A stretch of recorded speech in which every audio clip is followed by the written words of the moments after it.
Hi guys, and welcome to my channel, Ideas of Words.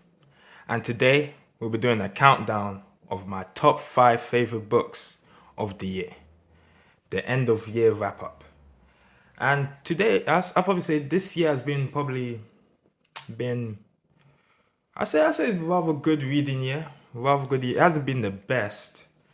Hasn't been the best. I probably say these five are literally the only five great books in which I've read this year. So, but the other books were fairly average or they were just slightly good. Even there were some that had to DNF. But yeah, overall it was a good year of reading. Forever grateful. And yeah, let's start. Let's start off with number five. Let's get straight into it. Let's get straight into it. So number five, but I mean it's more of a play really, but you know, is in book format, so I'll take it. And that is none other than the play is written by arguably the greatest writer of all time, and that's William Shakespeare with his play Macbeth. Macbeth, I'm pretty sure all of you guys have probably heard of Macbeth. If not, then you might be living underneath a rock if you haven't heard of Macbeth. Macbeth is one of the most popular plays ever. Especially if you've some of you guys probably read Shakespeare in school, or if you have common knowledge of Shakespeare, you know about Macbeth. It's one of his most popular plays. And yeah, Macbeth, I enjoyed this play from top to bottom. Absolutely enjoyed it. The language, the story, the characters, and this Shakespeare skill of displaying, human nature and showing the human, like our flaws and our strengths. And there's also the cost of ambition, because the story does follow a Scottish general called Macbeth, and he is approached by three witches who approach him about a certain prophecy that he'll be the king of Scotland. And that obviously entices him and it drives him to do certain acts and commit certain crimes that all for the cost of ambition. And, I don't want to go too in depth on the story, but I'm pretty sure you guys have common knowledge of the story if you heard of it. But yeah, this talks about his rise and his downfall in such a beautiful, gorgeous way that only Shakespeare can do it. But yeah, number five, Macbeth. I recommend anybody to. Also, this is very short play, rather short play. I say anyone who's trying to get into Shakespeare, I definitely recommend starting off with Macbeth. It's a kind of a thriller, so very fast pace, definitely keep you engaged. Yeah, great play. So yeah, this is my number five of the year, Macbeth. Now number four. Number four. Now this they actually made a popular movie out of this. Arguably, to some people may call it the greatest movie of all time. And I enjoyed this book a lot. Enjoyed this book a lot. I'll probably say it matches the movie because the movie is also one of my personal favorites. And I'll probably say the book definitely matches the movie as well. And that's none other than The Godfather by Mario Puzo. I'll roughly pronounce his last name right, but yeah, Godfather is such a like I say, it's classic bestseller because it is a classic.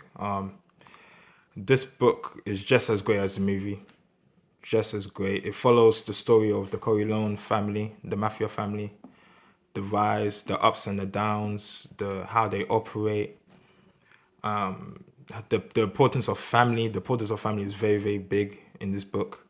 Also follows this amazing characters like Michael, Vito Corleone.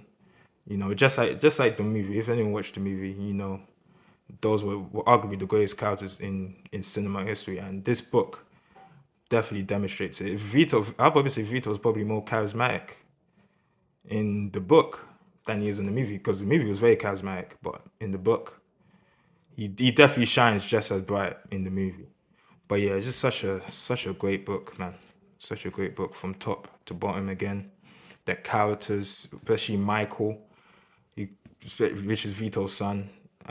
Michael is just a he's ruthless, but he's smart but he's human. But yeah, you saw because Michael he becomes as this good guy, at the start of the book, but then you slowly see the darkness just like take over him throughout the story. And it's just a very good book, very good. Mario Puzo does a very good job on displaying that. Also, how he displays Hollywood as well, what goes on within Hollywood. So he definitely has experience in that, and this whole mafia crime family. But yeah, this if anyone's interested in mafia or just any crime fiction you want to start, Godfather, you can't go wrong with this. This is a very addictive read, very addictive, and I enjoyed it a lot. So yeah, my number four book of the year. Now coming in number three, my number three book of the year. Now this wasn't actually part of my to be read list of the year. This wasn't actually, I didn't actually plan this book for this year, but you just buy books and just suddenly you just start reading it out of nowhere. So, but yeah, this is actually my first non-fiction book that I've read this year, and my only non-fiction book of the list. And this book got me back into reading non-fiction, and that's none other than Bruce Lee, Life by Matthew Polly. Man, I know to be honest, when I was young, I always had a huge interest in Bruce Lee. Ever since I was a young child, I always had a big interest in Bruce Lee, man. Just his charisma, his style. I'm pretty sure every kid, especially when they watch the movies, they want to, they wanted to fight like Bruce Lee. You just had that energy about Bruce Lee that was just so captivating. And this book definitely like shows it from his start, ever since he was a child, from his youth, all the way to his untimely death. And I made a video about this on my channel. So if anybody wants more in-depth analysis of the book, you guys can look at the video that I uploaded on my channel. But yeah, this Bruce Lee, incredible man. Incredible man. And Matthew Polly, he definitely displays Bruce Lee in such a real and also positive light. Because Bruce Lee, he did have his flaws. He did have his, as all of us do. And he definitely did highlight that. And there's definitely a lot of stuff about Bruce Lee which I never knew that I was glad to know. But yeah, I say anyone who's interested in, let's say, Kung Fu or just Bruce Lee as the man, or you just want to read a biography, just want to read about someone's life, this is such an awesome book. It was an awesome book. This book got me back to reading non-fiction, because non-fiction was actually the type of books that I actually started reading when I was young. It was non-fiction. But then later on, like say through my late teens, that's when I started to read fiction books. But yeah, Bruce Lee, Life, incredible book. Definitely recommend. Now, my second favorite book of the year. Now, this was close. I've actually thought this was going to take over on number one, because I actually read number one before I read this, and I actually thought this was going to be it, because this was close. I'm not gonna lie, this was very close, and because this book is up there with not just one of the best books I read this year, but maybe, actually not maybe, it is one of the best books in which I ever read in my life. And that is none other than John Steinbeck, The East of Eden. Man. What a fabulous book, man. Like Steinbeck, he's Ryan is just absolutely incredible. Because I'm trying to become a writer myself. If there's one of the few people which I would like to write as, it will be John. It will be this guy right here. This guy can write. His prose is just like, man, I can't even find the right word to describe it. Just how incredible his prose is. But yeah, East of Eden basically follows a story of two families, and you follow them throughout their generations, and of each of them and how they link together, and just the amount of drama that goes on between the two families, and the ups and downs, the characters, how they face adversity, and it also has themes of love. It also a bit of coming of age story, And most importantly, I'd probably say the most important theme in the book is the theme of good and evil. And you really see the author really display that. He even makes like believe he did like a whole chapter just to dedicate on that, how we as humans are capable of good and evil. And he displayed that with a couple of characters, like for example, the main one being Samuel. Samuel is probably the most righteous character in which I've ever read. He displays the energy of good, but then you have the opposite of that, which you have Kathy, who is arguably, I'll probably say the most evil character in which I've ever read in all fiction. I mean, the number one book of the year that I've had, the main villain, he's evil, but this woman takes it up a notch. Like it's like she's so evil that you don't even think that she's even human. And I think that's what Steinbeck really tried to do. He really wanted to like show just how evil someone is, and he did it. He did a fantastic display of that. But yeah, this is my second favorite book of the year. It's just absolutely incredible. Again, the writing is just phenomenal, phenomenal writing, phenomenal story as well. The storytelling and how he's able to just grab your attention within these like almost 600-page book is just immaculate. But yeah, number two of the year, definitely recommend. If you're new to this author, definitely you can start here, or you can start with Of Mice and Men. That's another popular book from him. But yeah, number two, East of Eden. Now, number one. What is my number one book of the year? My number one book of the year. And this book, guys, this book, man, just a masterpiece. I've said it, a masterpiece. A masterpiece of just a storytelling, characters, dialogue, world building. Just an absolutely great book. And arguably the best book in which I've read in my life. So yeah. So yeah, this year I talked at the beginning how it was a bit of a decent reading year, but now thinking about it, it has been a great reading year. It has been a great reading year.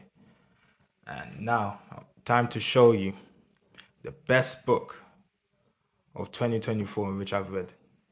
And that is none other than The Pillars of the Earth by Ken Follett. Yeah, it's a bit of anticlimactic, especially with how the cover, the name of the book kind of eroded away because I'm not quite sure why, to be honest. But yeah, and you stick keep it to the topic. And this book, Pillars of the Earth, absolutely magnificent, magnificent novel. Yeah, a classic masterpiece, I say, is on the top. Absolutely masterpiece because it is.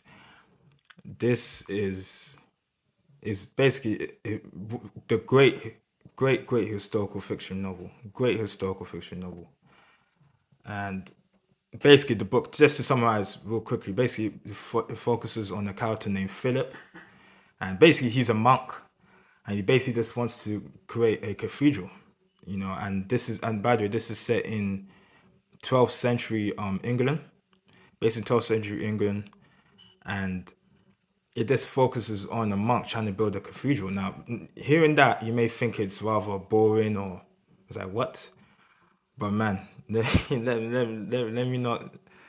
I don't want to go into details, but it's more than that. It's more than that. There's war, there's drama, there's politics, murder. It's so fun. It's such a fun book, man.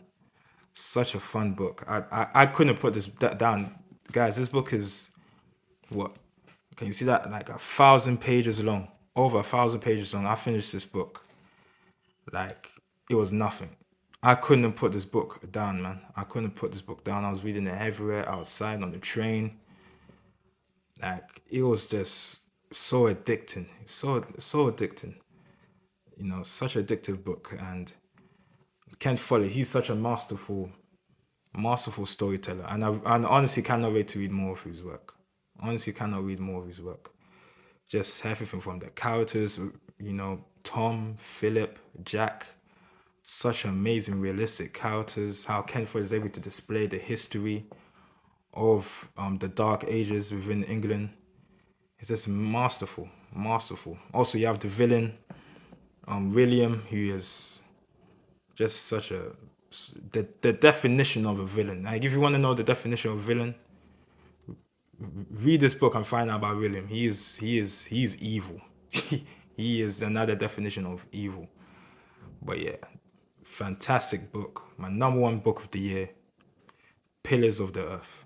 I highly recommend it. If anyone's new to historical fiction or you want to get into Ken Follett, start with Pillars of the Earth. Start with this book, man. This book is such a wonderful book. Such a wonderful book.